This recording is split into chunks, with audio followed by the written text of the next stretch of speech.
Hi everyone, good to see everybody again. Hope we're all doing okay and hanging in there with this horrible coronavirus COVID coaster that we're all suffering from.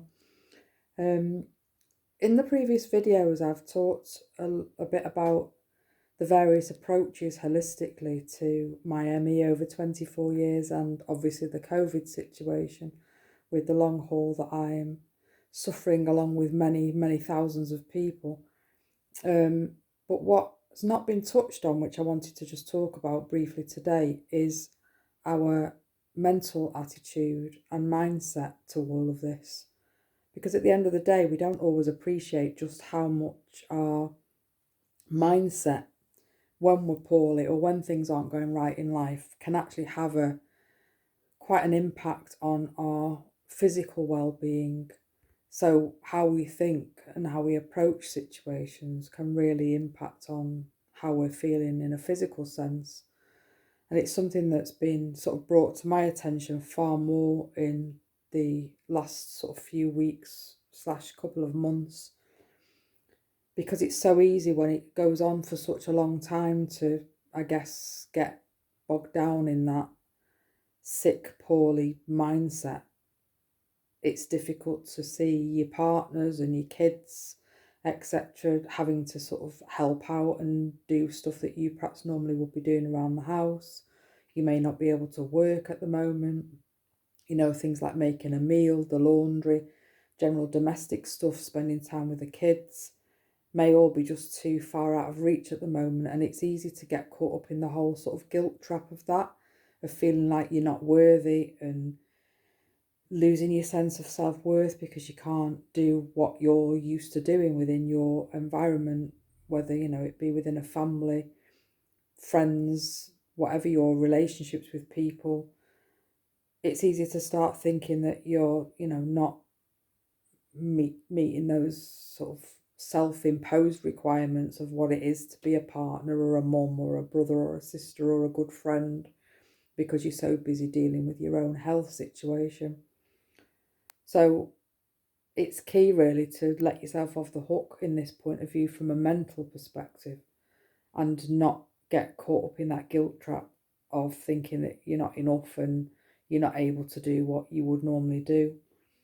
You've kind of got to really think about it in terms of if you'd broken your leg or had a major surgery and the doctor said, you're not allowed to X, Y, or Z for 6 weeks, 3 months, 4 months, however the longevity of that, that you would accept that and think, all right, I've had an operation, I've had an accident, this is my recovery time, and you accept that the people around you have to sort of step up and do the things that you would normally be doing. So just because this is going on for a long period, I know a lot of us are at the 8 month stage now, which is a hell of a long time to be in this situation. But just because it's long, just because it's dragging on, doesn't mean to say that it's not as valid as being in bed with the flu for 3 weeks, or say having an operation or an injury that the medical profession say is going to take time. So that's how you've kind of got to approach it. You've got to keep reminding yourself when those negative thoughts creep in that you've survived a horrendous virus and are still paying the price for that. We're all incredibly lucky to still be here. It's taken so many lives, so many people, and caused so much heartache and devastation. We're still here.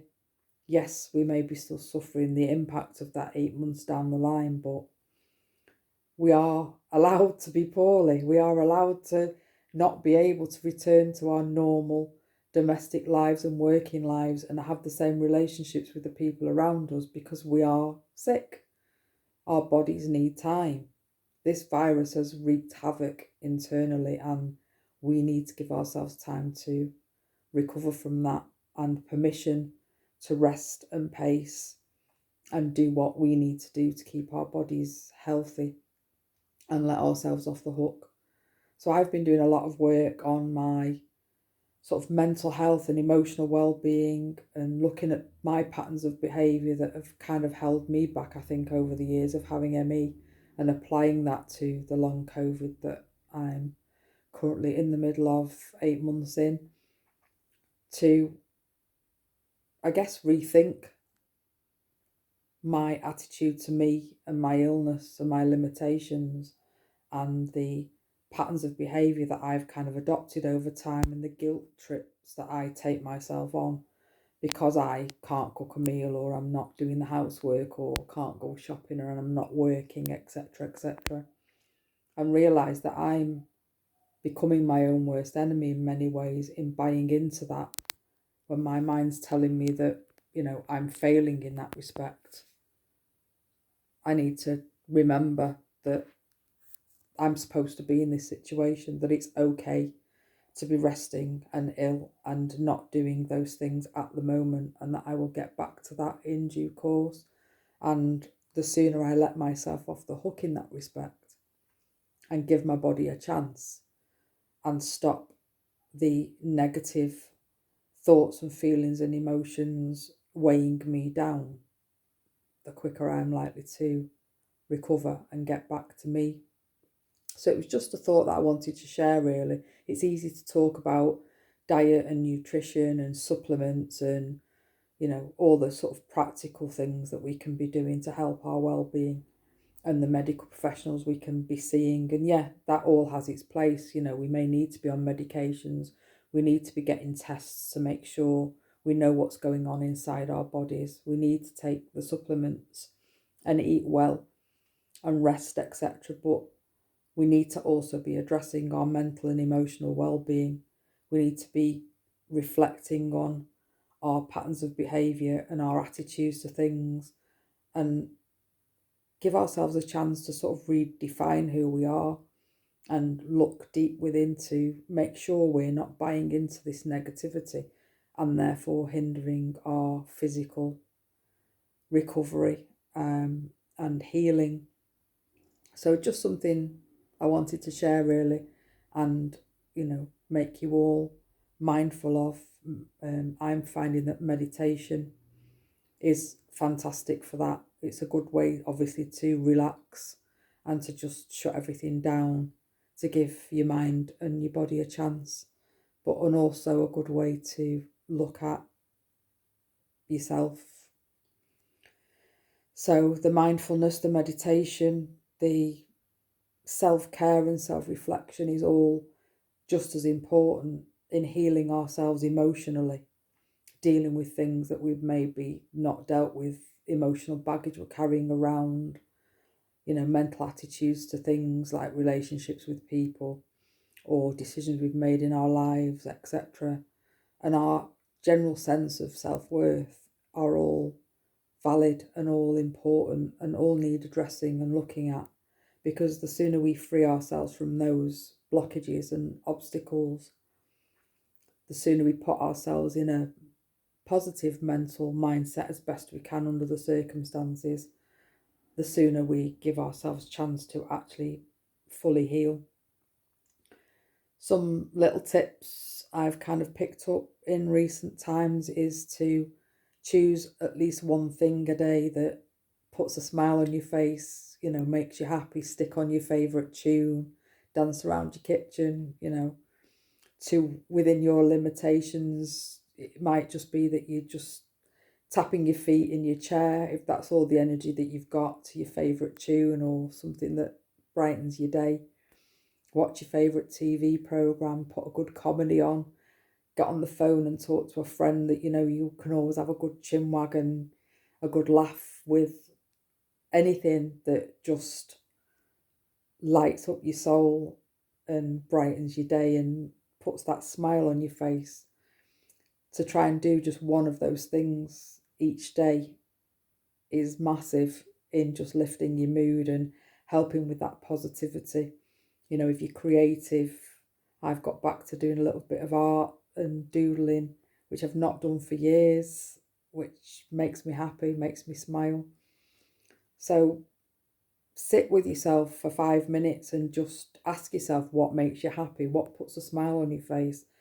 If this situation wasn't in existence, if you weren't ill with COVID, if you had everything you wanted and could do anything you wanted, what would be the things that would really make you smile and bring you joy? And then try and apply that to where you're at the moment. Just take a moment to be grateful and have that appreciation for, life and nature, the sun shining on a sort of what's been a grim day, anything small. I love the sunshine. I get out in the garden as much as I can, even if I'm in a coat or wrapped in a blanket, and just chill on the lounger for 5 or 10 minutes. Get your vitamin D quota, feel the sun on your face. It can make all the difference. So just find the little things to keep that positivity and to look within and think, you deserve for your body to heal, and it's within you to be able to make that happen. So fully support it from an emotional and mental aspect, as well as all the physical and practical things that, we're all trying to do, and just keep the faith that we will get there. So that was my little share for today. I know that the posts have been few and far between, but it's nice to just reconnect.